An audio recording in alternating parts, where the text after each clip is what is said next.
कल का मेरा कार्यक्रम खेरवाड़ा और ऋषभदेव में कार्यालयों का उद्घाटन का है और कल ही सलूम्बर में बैठक करेंगे कार्यकर्ताओं की और उसके बाद में हम लोग 84 में भी बैठक करेंगे।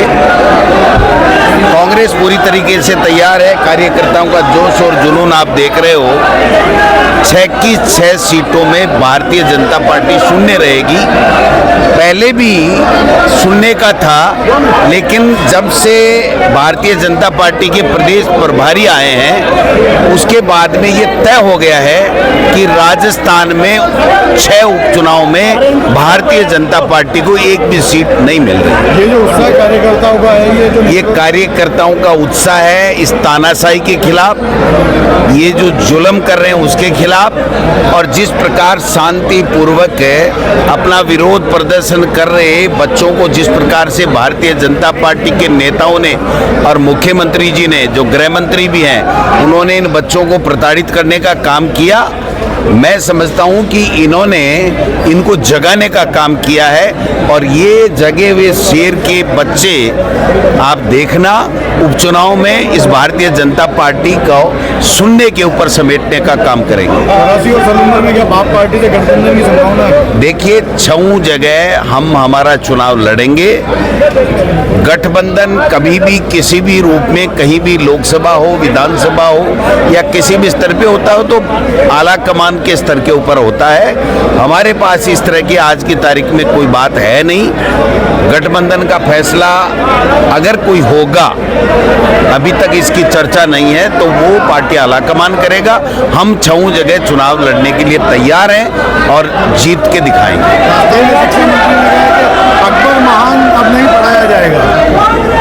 ये हमारे प्रदेश का दुर्भाग्य है कि एक इस प्रकार का प्रदेश का शिक्षा मंत्री है जो शिक्षा के बारे में कभी नहीं बोलता।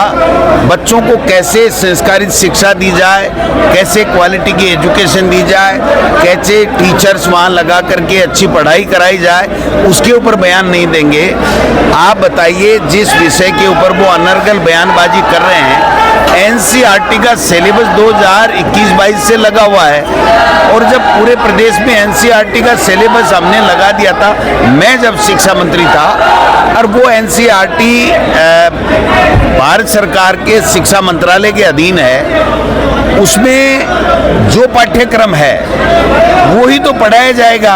अब वो कह रहे हैं उन किताबों को जला देंगे, तो क्या मोदी जी और मोदी जी की सरकार के शिक्षा मंत्री के अधीन एनसीईआरटी जो पाठ्यक्रम बनाया गया है उसको ही वो जलाएंगे?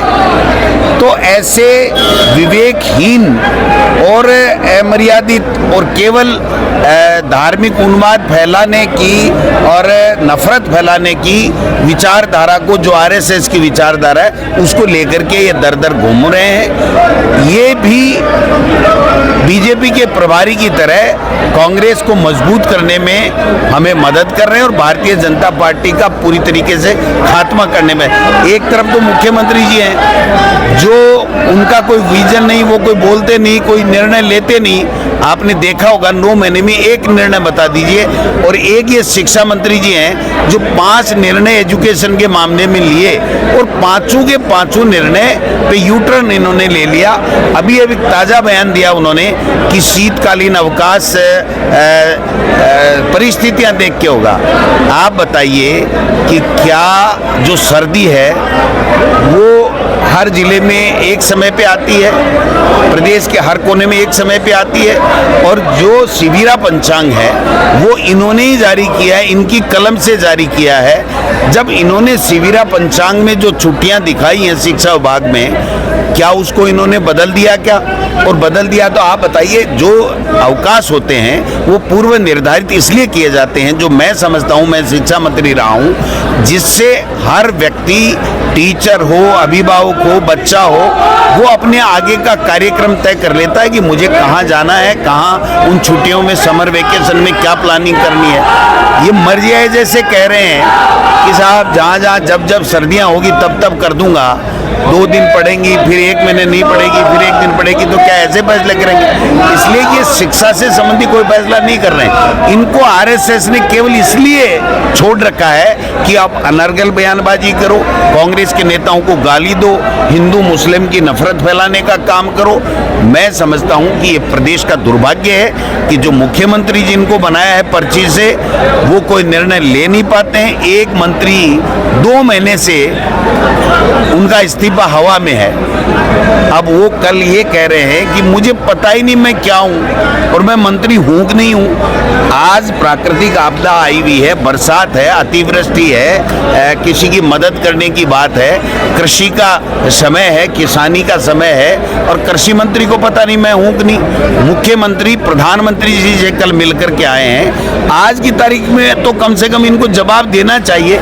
इसका मतलब ये हुआ कि प्रधानमंत्री, भारतीय जनता पार्टी, मुख्यमंत्री, ये सारे के सारे निर्णय करने में असक्षम है कि ये किरोड़ी लाल जी मंत्री हैं कि नहीं है, इस बात का निर्णय नहीं कर पा रहे हैं, और किरोड़ी लाल जी काम नहीं कर रहे हैं। तो आप समझिए कि जो दशा बना दी है इन्होंने प्रदेश की, आज अपराध चरम के ऊपर है, अपराधों पे कोई अंकुश नहीं है। रोजाना आए दिन हमारी मासूम बेटियों के साथ में बलात्कार होता है, कानून व्यवस्था नाम की कोई चीज नहीं है। रोजाना ट्रेप किए जा रहे हैं, पकड़े जा रहे हैं लोग बाग, एसीडी पकड़ रही है। तो कहाँ से इन्होंने भ्रष्टाचार खत्म कर दिया, कहाँ से इन्होंने कानून व्यवस्था? नहीं सहेगा राजस्थान जो ये कहते थे, वो जो जुमला था, और जिससे इन्होंने सत्ता तो हत्या ली, लेकिन अब इनके ऊपर हो गया कि इनको नहीं सहेगा राजस्थान, और आने वाले समय में इनको 6 उपचुनाव में इसका सबक जनता सिखाएगी।